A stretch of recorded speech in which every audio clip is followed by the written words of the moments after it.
Los Juanes son mayoría hoy en nuestra tertulia, los Juanjos también son dos hoy. Juan José García Escribano. Juanjo, bienvenido.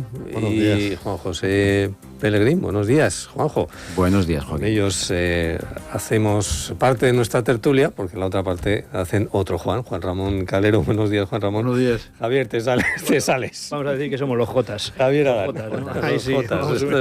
Los 5 Jotas. Cuidado. Hoy, tertulia 5 Somos los 5 jamón, ¿no? Eso es un jamón. Y bueno. Bueno, estamos pendientes de esa tragedia que se está viviendo muy cerquita de aquí, de la región de Murcia, en la zona de los Gallardos, de Bédar, en ese incendio forestal que se desataba en la tarde-noche de ayer. 11 víctimas mortales. El incendio, en cuanto a mortalidad, viene a equiparar, mejor dicho, el que sucedió en el año 2005 en tierras de Guadalajara, donde un agente forestal y 10 brigadistas perdían la vida. En este caso han sido 11 ciudadanos, 9 de ellos, según La Voz de Almería, han muerto atrapados en sus vehículos cuando intentaban salir de la zona desesperadamente, buscando itinerarios alternativos. Por falta de información suficiente, habrá que ver las causas, cegados también por el humo, por la intensidad del humo y bueno, pues aterrorizados por la presencia de las llamas, elegían itinerarios alternativos a los que en principio el alcalde de Bédar y los responsables del incendio habían marcado para evacuar a la población, a los 1.000 vecinos de Bédar, y fallecían, como decimos, en el interior de los vehículos. Las otras dos personas parece ser que fallecían también a pie, cuando intentaban a pie alejarse desesperadamente de las llamas. No sé qué impresión os causa, qué reflexión. Bueno, yo hombre, como siempre, una tragedia de estas características, pues al final impacta emocionalmente, te choca. Pero bueno, yo creo que lo que hay que determinar es exactamente cómo ha ocurrido y ver en qué medida, pues de cara a futuro, si hay algo que cambiar, se cambie. Yo creo que aquí, yo fui en determinado momento consejero de estas cosas. Por eso te lo preguntaba. Tuviste responsabilidades en su día. Tuve responsabilidad en protección civil, en emergencias, y las catástrofes naturales, la verdad es que son complicadas de poder prever en algunas cosas. Por ejemplo, en el caso de incendios donde hay población extranjera, a veces el problema de comunicación es que no saben el idioma castellano y tú no tienes a veces la persona que se pueda comunicar con ellos.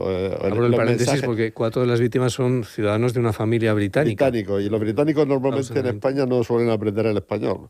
Vienen aquí como si fuera esto una colonia. Efectivamente. Entonces, a veces puede haber un problema de comunicación. Entonces, a mí, yo recuerdo en aquellos momentos que era uno de los problemas que estaba encima de la mesa, y no sé lo que ha ocurrido en el incendio de anoche, no sé nada de nada, pero es posible que hubiera podido ocurrir algo de estas características, de no poder comunicar con ellos, de intentar mandar un mensaje, se lo mandan en castellano, evidentemente mucha gente lo mismo no es capaz de entenderlo, y entonces difícilmente pues tienen una vía de salida. Entonces, con eso, cuando ocurre un tipo de circunstancia catastrófica como supongo que ocurrió anoche, bueno, el viento cambia, los incendios son muy incontrolables en determinados momentos. Bueno, de hecho está incontrolado a estas horas de la mañana. Muchos medios que tenga. Y además, según decía la ministra de Defensa, Margarita Robles, en los medios de comunicación nacionales, el pronóstico es que a empeorar, es un pronóstico desfavorable a estas horas de la mañana. Sí, parece que está por el medio de la autovía del Mediterráneo, y que eso puede servir de cortafuegos, pero como digo, es complicado poder atender con previsión determinado tipo de catástrofes naturales que bueno, uno puede tener suficientes medios. Yo creo que la comunidad autónoma, por ejemplo, tiene medios suficientes, la de Murcia, para poder atender un incendio, pero a veces es casi imposible preverlo. Claro. Sí, desde la Consejería de Presidencia se han puesto en contacto, también nos contaban con los responsables de la Consejería de Andalucía. Se han ofrecido medios, pero en principio la Junta de Andalucía ha declinado ese apoyo de los medios de la comunidad autónoma, porque ya está interviniendo la unidad militar de emergencias, en fin. Segundo batallón. Segundo batallón de intervención, que además en tiempo récord se ha desplazado a movilizar sus operativos. Y la verdad es que yo me alegro de que ahora la UME sean de los primeros en llegar y no los últimos. Que era como estuvimos comentando en su momento con la Dana. Ahora sí que se sabe lo necesaria y lo efectiva que son los operativos de la UME. Y bueno, el problema que teníamos aquí es que efectivamente contra la naturaleza, pues el ser humano todavía, a pesar de su desarrollo tecnológico y de su progreso, es cuando se da cuenta de lo pequeño e insignificante que puede llegar a ser. Sí que es cierto que en todas estas zonas áridas, donde se acumulan rastrojos, se acumulan malas hierbas, sí que yo considero que debería estudiarse ya seriamente la limpieza del entorno y la prevención, que al fin y al cabo es cierto que a veces esto es inevitable, pero a nivel de prevención creo que hay que hacer todo lo posible por parte de las comunidades autónomas. No sé si sería lo más adecuado a través de un pacto de Estado o bien por la acción de las comunidades autónomas, pero el tema de la prevención es una cosa que tenemos ya que estudiarla bien, ¿eh? Juan Ramón. Bueno, yo quiero puntualizar que la Unidad Militar de Emergencia interviene cuando se le requiere por las comunidades autónomas, porque las comunidades autónomas son las que tienen las competencias en esta materia, y si interviniera sin que se le requiriera por la comunidad autónoma dirían que están invadiendo competencias, entonces habría otro incendio en el Prefiero Congreso. que no tardan en llamarla, no se quedan pensando... Eso, porque la UME interviene con emergencia y yo creo que es una buena idea la de creación de la Unidad Militar de Emergencia. Y en cuanto a esto, los ingenieros de monte los planteamientos hacen unos planteamientos taxonómicos y dasocráticos, que se hablan de las taxonomías, del estudio de los bosques. Y entonces te dicen que los problemas de los incendios forestales dependen de las circunstancias geológicas. Las circunstancias geológicas muchas veces impiden el acceso. Por ejemplo, el que ha habido aquí recientemente en Los Garres, el problema que había era el acceso por los carpados de las vertientes. Y entonces ahí pues, los helicópteros pueden entrar, los aviones, pero no los bomberos. Y eso es un problema. Y luego, por otro lado, la limpieza del monte, que eso sí lo ha señalado Juanjo. La limpieza del monte es tremenda, porque resulta que antes no había botellas de butano. Entonces en los pueblos todo el mundo usaba la leña del monte y limpiaban el monte. Y además había una ganadería extensiva que también favorecía la limpieza del monte. Ahora la ganadería es intensiva, estabulada, con los problemas de los pureines y con todas esas cosas y tal. Y luego además la gente tiene su botella de butano, no ya botella de butano, sino cocinas eléctricas. Cocina eléctrica. Ya no se cocina con leña, salvo en los restaurantes donde quieren dar una buena paella. Y entonces, claro, si no, el monte hay que limpiarlo y hay que trabajar en invierno. Yo creo que tienen razón los bomberos forestales cuando dicen que tienen que trabajar en invierno, pero que trabajen, pues que les paguen debidamente y que trabajen y que limpien de verdad el monte. Yo vivo en Murcia, pero tengo una casa en la Alberca donde nací, y el monte en la Alberca, yo no sé cómo no se incendia más, porque está muy mal. Está muy sucio, no hay personal limpiando aquello, y entonces, claro, el problema a veces es que afecta a las vidas humanas y esto es muy lamentable. Es verdad que las labores lo van haciendo, no sé si con los efectivos suficientes o no, pero a lo largo de todo el año, en invierno, lo digo porque soy testigo de ello, que suelo entrenar pero quizás hay que invertir más ahí. Por la zona de Ricote, por ahí, te encuentras las brigadas forestales en invierno trabajando, pues eso, lo que dices tú, clareando el monte, cortando árboles para dejar espacio a los que crezcan, que tengan suficiente espacio para desarrollarse. Luego, cuando se declara el incendio, lo importante es perimetrarlo, porque apagar un incendio forestal es imposible. Sí. Entonces hay que perimetrarlo y aislarlo, e impedir que avance, pero no se puede apagar. Eso de que un avión echa agua, eso son chorradicas, porque echa agua, pero eso son como lagrimicas, eso no es nada. Entonces, si lo logran perimetrar con cortafuegos que se han hecho previamente, con carreteras, con ríos y tal, entonces sí, entonces se puede, pero mientras tanto somos víctimas de nuestro propio desarrollo. Javier. Sí, además yo por esta zona, ha dado la casualidad de que este año de hace 3 meses a esta parte había pasado como unas 4 o 6 veces. Estaba preciosa. Es decir, había sido una primavera que había llovido mucho, estaba el monte hermoso. Fíjate tú que es una zona que es muy árida en verano, pues enseguida parece casi más un desierto que otra cosa.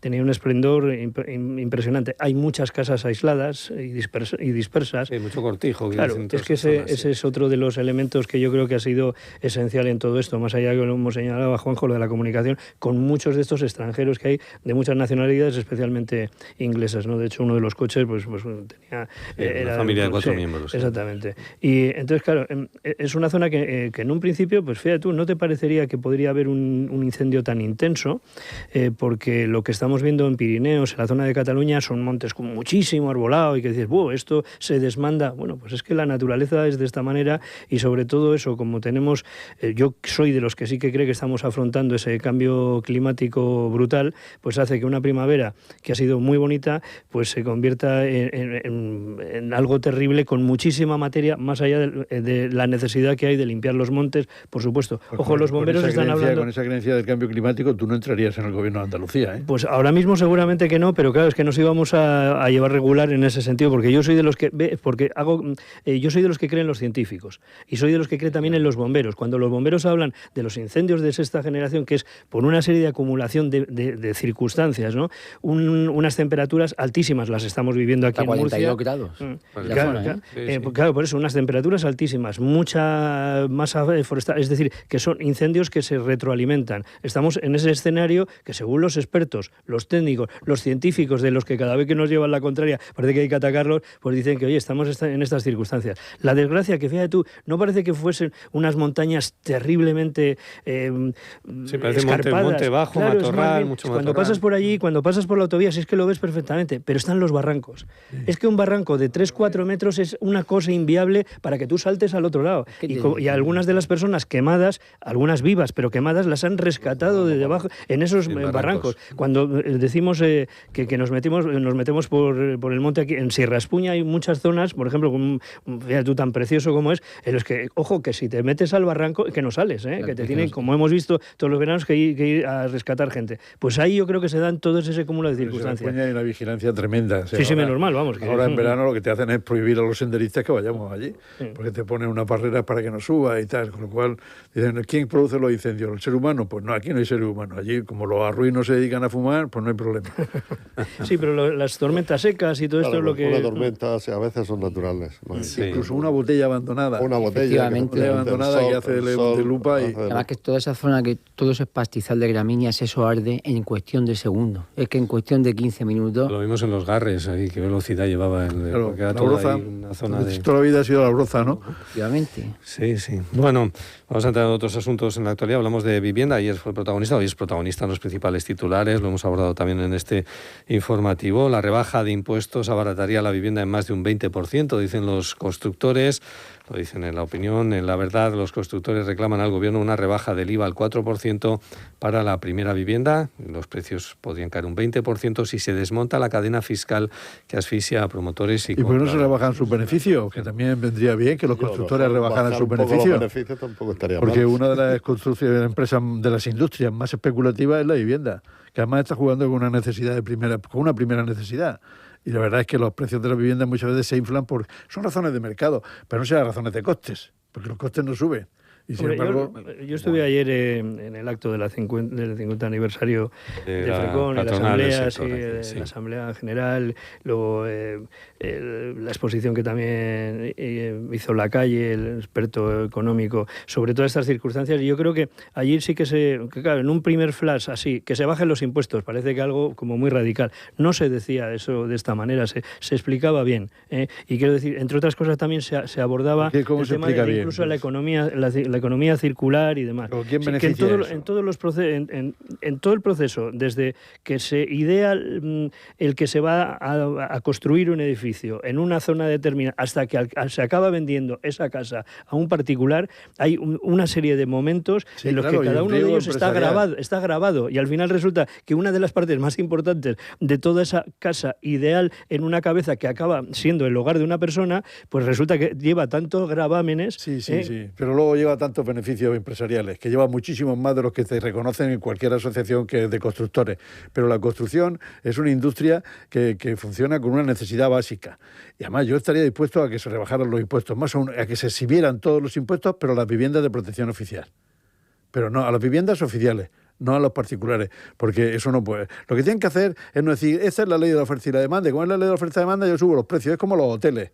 En los hoteles ahora funcionan con una absoluta libertad. Cuando en la época de Fraga se establecieron unas tarifas máximas para los hoteles de 4 estrellas, para los de 5 estrellas. Ahora tú vas a pedir un hotel en Madrid y te cuesta 800 euros dormir en Madrid. Hombre, eso no puede ser. Eso son precios dinámicos lo que hay ahora, ¿eh? Son precios dinámicos, pero en perjuicio siempre del consumidor. En perjuicio del consumidor. Entonces, el usuario de la vivienda es el perjudicado. Pero y que sepas, es decir, que vamos a rebajar los impuestos. Es una noticia escandalosa que lo que sirve es para echarle la culpa a las administraciones públicas de lo cara que está la vivienda. No, la vivienda está cara porque ustedes se están aprovechando y están subiendo el precio debido a que hay mucha más demanda que oferta. Esa es la situación real. Y a eso hay que meter mano. Yo soy liberal, pero creo en algunos principios socialdemócratas que asumo.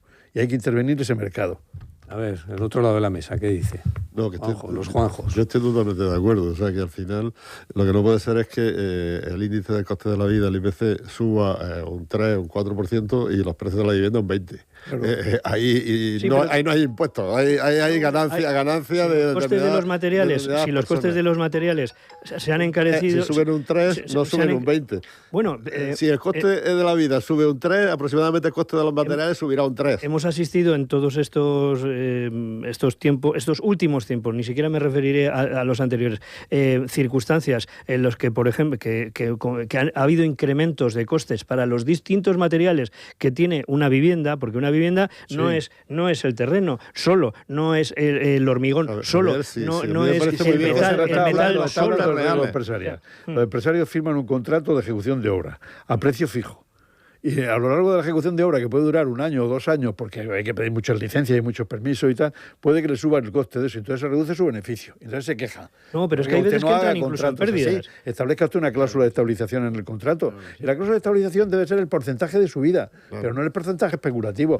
Es que yo quiero ganar en esta promoción que me ha costado 10 millones de euros, dice un promotor, quiero ganar otros 10 millones. Y por tanto tengo que vender lo suficiente para 20 millones. Eso es un beneficio disparatado. En cualquier economía capitalista, obtener un beneficio de más del 15% es un disparate, inasumible. Y entonces se está abusando del mercado. Pero yo creo que no. Y fíjate tú, te pongo el ejemplo por la otra vía, por la vía de protección, vivienda de protección oficial.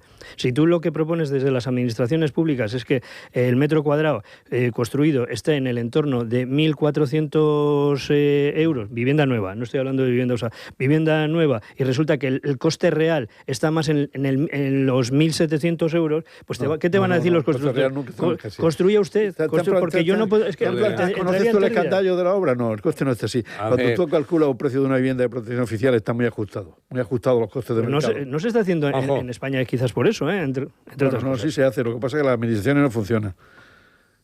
Estoy escuchando opiniones muy acertadas. Pero esto que estabas ahí estratégicamente siguiendo las... Como decía el emperador Augusto, estaba tan ensimismado escuchando a mis compañeros que he olvidado lo que tenía que decir. Vamos a ver una cosa, voy a utilizar un símil si me permite aquí, don Joaquín. Esta botella de agua vale quizá 1 euro, de los cuales 80 céntimos son la producción y 20 céntimos el beneficio. ¿Qué vale esta botella de agua en el desierto del Sáhara? Pues depende de la Nos encontramos en el desierto y os pregunto, yo soy el que lleva el agua. ¿Cuánto me da usted por esta botella de agua?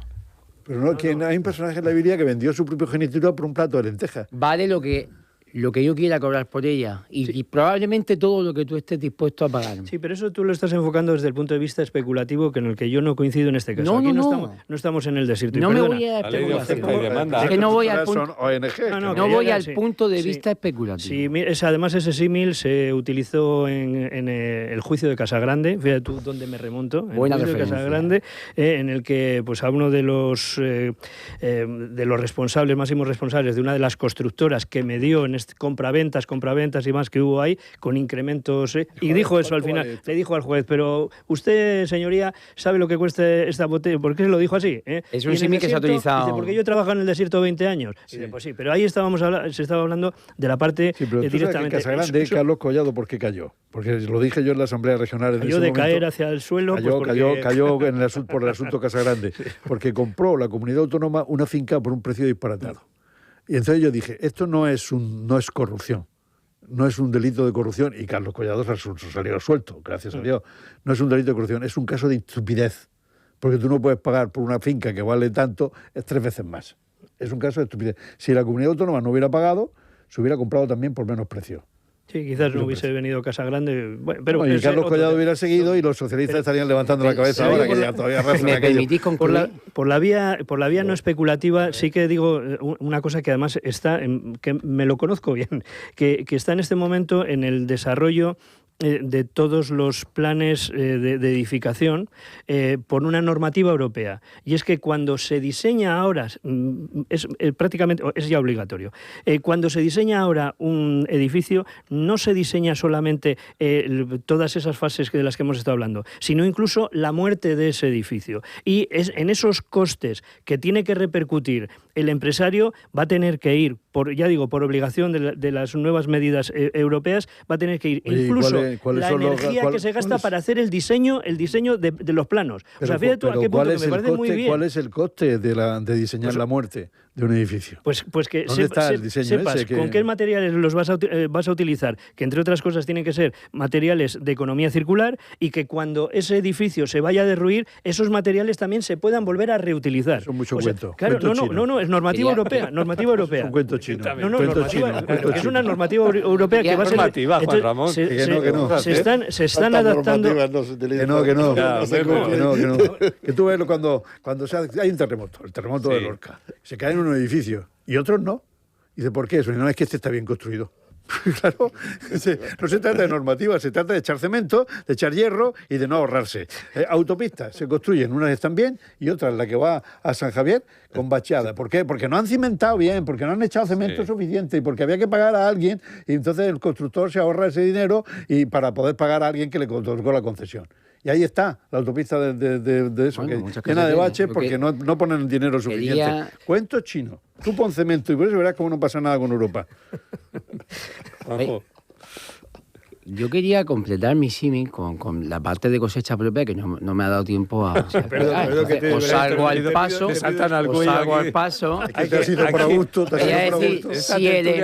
Si el emir del Sáhara es informado de que se están vendiendo botellas de agua a $10.000, ¿vale?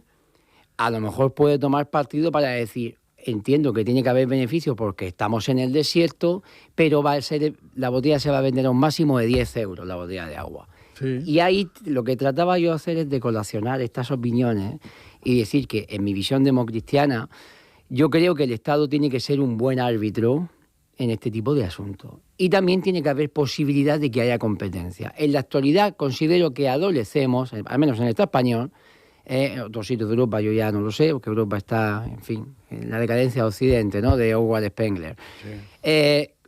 No es bueno en ninguna de las dos cosas, ni permite una libre y sana competencia, regulada, pero libre y sana competencia, ni tampoco es un buen árbitro.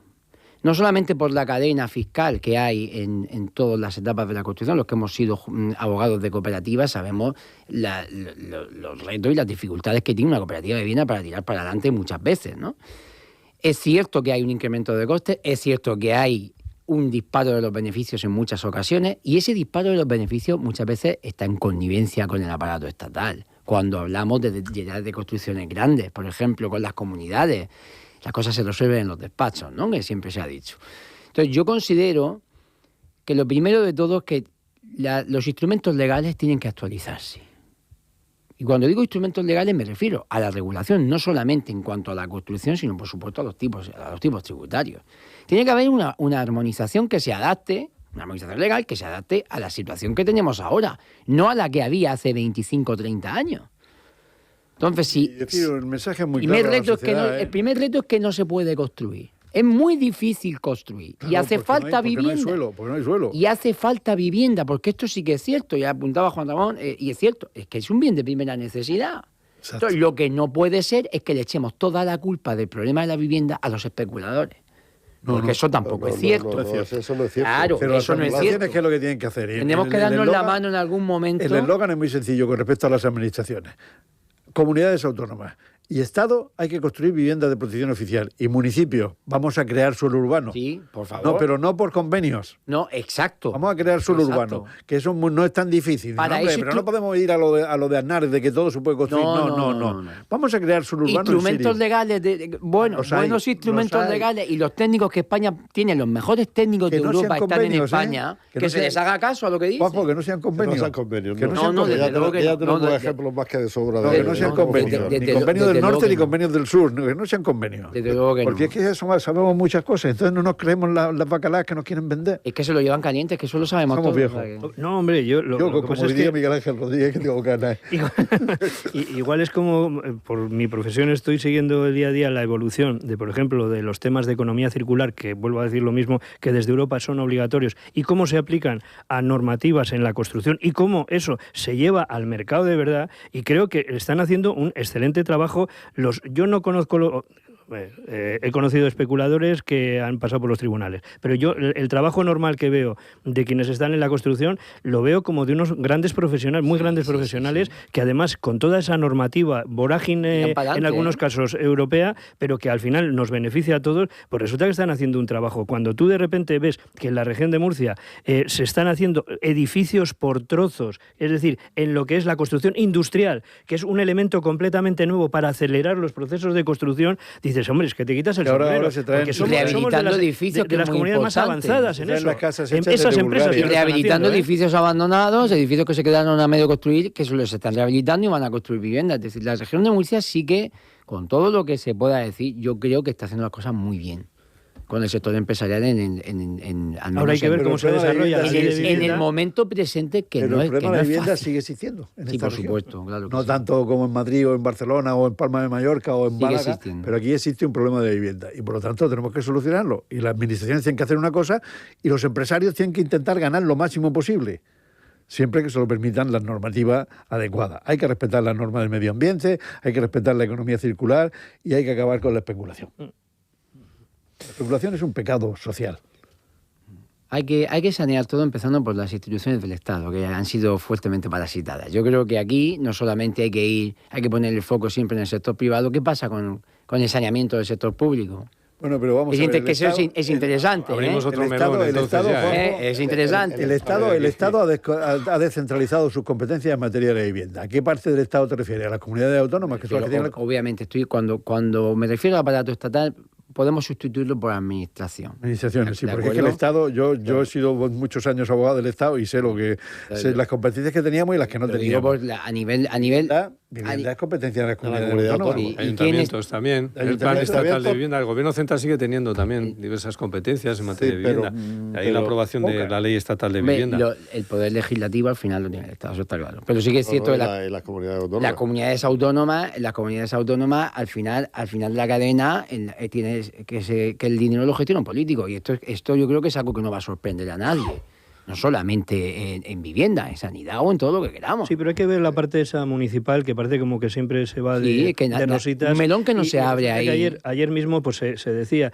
que cuando tú afrontas una inversión para hacer una promoción de viviendas y demás, y al final resulta que todo lo tienes paralizado, no durante 15 días o 10 días, o cosas que digitalmente se podían resolver aplicando la normativa, sino que dices, es que te vas a meses, por no decir a casi años, ¿no? Entonces dices, es que toda esa inversión está ahí paralizada, y por decirlo así, es un dinero que podría estar creando más riqueza y además gestionando. Las comunidades autónomas también te pueden decir el número de infracciones urbanísticas en las que se incurren. No ya obras sin licencia, sino obras que no se ajustan al proyecto, proyectos mal ejecutados. Hay muchísimos. O sea que aquí no echemos la culpa a las administraciones, que todo está parado, no nos dejan, queremos desregularización. Hay una corresponsabilidad. Eso es el mensaje de Vox. Desregular. No, desregular nada, porque donde se ponga una buena ley hay que confiar, eso lo decían los antiguos ya, tú lo conocerás perfectamente, hay que creer en la virtud de la ley y no en la virtud de las personas. Sí, eso entonces, mucho cuidado, porque aquí hay una serie de zorros que van a tratar de llevar su pero es que la legislación a veces es leonina, Juan Ramón, o sea, es decir, cuidado. Mismamente, lo digo porque es un caso que lo tenemos todos identificado enseguida, el Camping Caravaning de la Manga. ¿Quién? Camping Caravaning de la Manga no suena a todos, ¿verdad? Eso es un hueco de la ley. Un litigio de 32, 33 años ya con eso. Es que no estaba previsto en la legislación. Pero eso no son construcciones. El instrumento legal a veces es bueno y a veces puede ser leonino, puede ser draconiano. Tú lo sabes mejor que yo. Precisamente, decía el jurista Gallo, corruptísima república plurima lege. ¿Qué quiere decir esto? Cuanto más grande es el Estado, más leyes emite. Es decir, Yo no estoy a favor de la desregulación en plan anarcocapitalista, como se está de moda ahora la tontería esta del anarcocapitalismo. No, pero sí que es cierto que cuidado, que las leyes del Estado a veces ponen la soga tan fuerte, no solamente para el contribuyente, sino para el que ejecuta una obra, para el que quiere llevar a cabo un emprendimiento en este país, que, ojo, cuidado. Vamos a ver si esas leyes también. Yo creo que hay una corresponsabilidad en las dos caras de la moneda, en la pública y en la privada. Creo que tampoco están disparatados. No hay que demonizar ni el aparato estatal, en este caso administraciones autonómicas, ni creo que tampoco toda la responsabilidad tenemos que poner el dedo en los empresarios, que es que malvados empresarios que vienen aquí. Lo que se quejan es que la administración ralentiza mucho el proceso de construcción.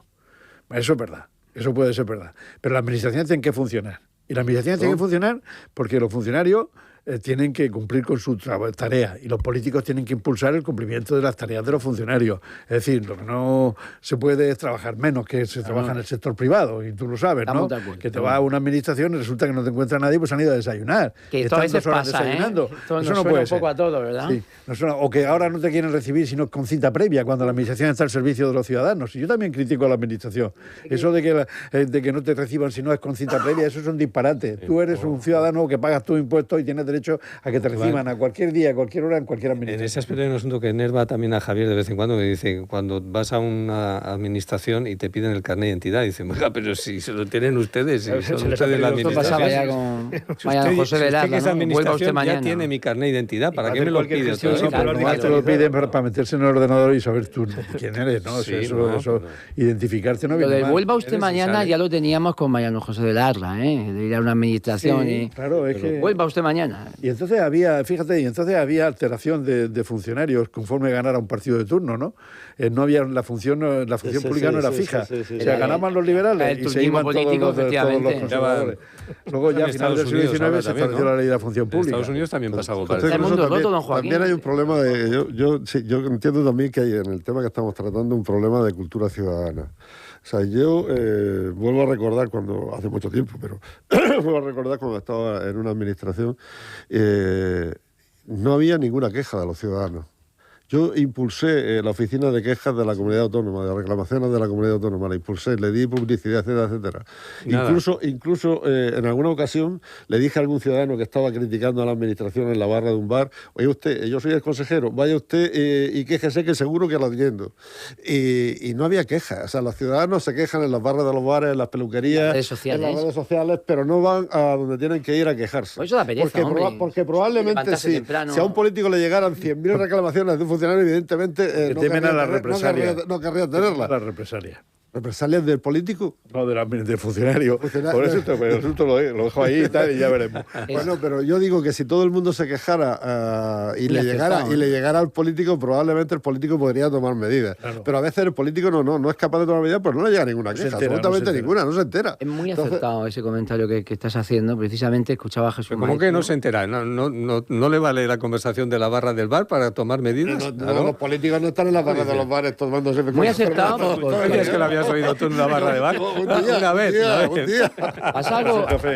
Pasa algo interesante a tenor de este comentario que ha hecho mi tocayo, que lo escuchaba el otro día a Jesús Maestro reflexionar sobre este tema, y es que cuando no había esta horizontalidad en el poder con tantos partidos políticos y demás, y era una relación más vertical, ¿no?, del poder y el pueblo, los reyes, el antiguo régimen, le tenían más miedo a los súbditos que los políticos ahora a los ciudadanos. Esto es algo que creo que es para reflexionarlo, precisamente por esto, porque antes sí que los súbditos, que los ciudadanos, si se pasaba mucho el que gobernaba, a lo mejor acababa el castillo en llamas, o acababan los campos sin sembrar. Ahora nos quejamos mucho en este sano deporte de ir a la barra del bar y se dice que un español con un cubata en la mano, eso es un Nobel. Un premio Nobel, efectivamente, lo sabe absolutamente todo. El seleccionador nacional de fútbol. Efectivamente. Y experto en pandemias y... Eso lo decía Azaña. Si en España solo hablásemos de lo que de verdad sabemos, se produciría un gran silencio que nos permitiría a todos meditar. Sí. También decía Zaña una cosa que yo recuerdo con mucho cariño muchas veces. Si quieres en España guardar un secreto, escribe un libro. Escribe un libro, sí. Bueno, vamos a uno de los temas favoritos de Juan Ramón. Un informe de la UCO, digo por lo de la UCO, implica al expresidente de Correos y ex jefe de gabinete de Sánchez, Juanma Serrano, en el caso Leire. Bueno, piden al juez Pedraz que les deje investigar el teléfono móvil de Serrano, ¿no? Y bueno, es uno más. A ver si el juez Pedraz le dice a su colega que al Amador también le diga a la UCO que haga cosas. Yo es que de la UCO creo que debe cumplir con su papel. Y la UCO y la UDEF, la Unidad de Delitos Financieros, cumple un gran papel, porque la Ley de Enjuiciamiento Criminal dice que cuando se tiene noticia criminis hay que comunicarlo. Tenemos la obligación de todos los españoles de comunicar a un órgano judicial la existencia de esa noticia criminis. Yo cuando me he enterado de la existencia de algún delito, pues he hecho una denuncia o he puesto una querella. Y normalmente siempre han salido hacia adelante las denuncias y las querellas que yo he puesto. Y la UCO tiene que denunciar hechos. Y lo que ocurre es que algunos informes con los cuales yo me he encontrado a lo largo de mi vida profesional de la UCO, algunos informes no solamente contienen hechos, sino conclusiones. Y eso no le corresponde. O sea, ellos no son los hombres de Harrison. No. Ellos tienen que denunciar los hechos, pero no hacer justicia. La justicia la tienen que hacer los jueces, ni valorar. Es decir, yo me he encontrado con valoraciones impropias de la Guardia Civil. Y lo digo con claridad, en algunos informes. Déjame que haga una pequeña prevención con carácter preventivo. Después de las 9:30 voy a entrevistar a 2 guardias civiles aquí. No es que vengan aquí a Onda Regional a buscarte a ti, Juan Ramón. Porque digo, pues cuando sacas del estudio, igual coincides. 2 personas con te han venido a por mí. No, es que vienen a una entrevista. Pero si con la Guardia Civil yo me he pasado toda la vida defendiéndolos. O sea que bueno, yo he defendido a más guardias civiles que a cualquier otro tipo de funcionarios. Y los he defendido, e incluso cuando terminaba, como me decían, ¿cuánto le debo? No me dé usted nada, pues yo soy abogado del Estado, entonces me regalaban un litro de aceite. En fin, yo tengo buenas relaciones con la Guardia Civil. Pero digo, en los informes de la UCO no pueden partir de ninguna superioridad. Tienen que ser sumisos. Sumisos quiere decir que la UCO tiene un papel, denunciar hechos concretos con pruebas. Y eso, dejarlo que el órgano judicial llegue a las conclusiones. Pero yo me encontré con un informe en que había, esto es así porque hay una corrupción en tal sitio, eso usted no lo sabe. Esto es una liaison, como dirían los franceses, que no le corresponde a usted hacerlo. Juanjo, vamos al otro abogado. Pues, a ver, muy de acuerdo con Juan Ramón, por supuesto que sí. ¿Vosotros no se va a llevar la Guardia Civil? Muy de acuerdo porque precisamente, además, da mucho gusto porque la Bliupar, la gran mayoría de los guardias civiles, hace bien el trabajo. Entonces te encuentras no una conclusión, cuidado, sino una indicación que pone los hechos podrían ser constitutivos de delito, por ejemplo, podrían ser constitutivos de una violencia de género. Te encuentras frase así, el problema, que es como se ha señalado, es que yo aquí veo valoraciones, veo que entran en juicio. Y aunque sea someramente, y aunque tengan razón, no se puede hacer, no es su cometido. ¿Qué es lo que pasa? Que hay una cosa que también tenemos que mirarnos un poco el ombligo en este país, y es que la instrucción, tal y como está configurada incluso legalmente, es jauja. Vamos a ver, la plenipotencia que tiene un juez de instrucción en España no la tiene ninguna otra jurisdicción, ningún otro juez de ninguna otra jurisdicción. Es decir, es el único juez que puede plantarse en la comunidad autónoma subsiguiente y decir, soy el juez de instrucción y vengo aquí a desplegar unas diligencias probatorias porque yo lo considero. Esto que estoy diciendo, que es verdad que puede sonar pues técnico y tal, imaginémonos al juez de lo contencioso de Alicante plantándose en Murcia diciendo, es que soy el juez del contencioso administrativo y he venido aquí a la gerencia territorial de Hacienda a desplegar unas diligencias. Es decir, la instrucción en España tiene sus particularidades. Y es verdad que es un terreno que tiene cierta farragosidad, tiene cierto lodo. Y de la práctica y de esa costumbre procesal, que es una cosa que de la costumbre judicial y la costumbre procesal las tenemos ahí como que esto no existe y existen, creo que al final la UCO, los cuerpos de seguridad del Estado han participado de ello. Y ese pequeño halo de opacidad en sus actuaciones hace que muchas veces entren en que determinados informes, en este caso algunos de la UCO, a veces parece un informe de conclusiones preliminares, de conclusiones provisionales. Sí. A veces me da esa sensación, pero es que hay algunos que son dignos de fiscalía. Claro. Y esto sí es cierto que aunque sea una especialidad de esa jurisdicción, de la jurisdicción penal, pues sí que al final está quitando un poco de seriedad el procedimiento. No, además emiten opiniones para que no están cualificados profesionalmente. Y claro, lo primero que se filtran son esas opiniones, no el informe de 300 páginas. Claro. Lo primero que se filtra es, necesitamos un titular, y se filtra 2 frases por ejemplo, del final. En el asunto de las obras... Al final va a ser el mensajero el que recibe. El asunto de las obras del AVE. Las obras del AVE, que es un asunto que está vigente ahora mismo. Se dice, se han defraudado 40 millones de euros. ¿Por qué? Porque se ha facturado mucho más obra de la ejecutada. Entonces le preguntan, ¿pero usted ha considerado la obra que está enterrada? No, no la he medido. ¿Usted ha considerado las obras que son provisionales, que se tienen que hacer para los entibados, para evitar la inundación y tal? No, eso lo tenía que haber considerado un ingeniero de camino, que es el que sabe cómo va el proceso de construcción. En cambio, eso llamado Juan Guillamón, llega a una conclusión de 40 millones de euros. Y no. Juan Guillamón diría, ya respeto, mira quién está al otro lado del locutorio ya, Juan Ramón. ¿Está Juan Guillamón allá? No, precisamente no. La Guardia Civil. La pareja de la Guardia Civil. Pues a mí no me importaría, ¿no? Nos quedamos aquí. Nos vamos, 9:30 de la mañana. Vamos a charlar con 2 jóvenes agentes en prácticas de, entonces no de la tenemos Guardia que salir Civil, con el carnet de identidad en la boca. No hay que salir con el carnet de identidad. Juan Ramón Calero, Juanjo Pelegrín, muchas gracias, buenos días. Juanjo García Escribano y Javier Adán. Hoy la tertulia de los 5 Jotas.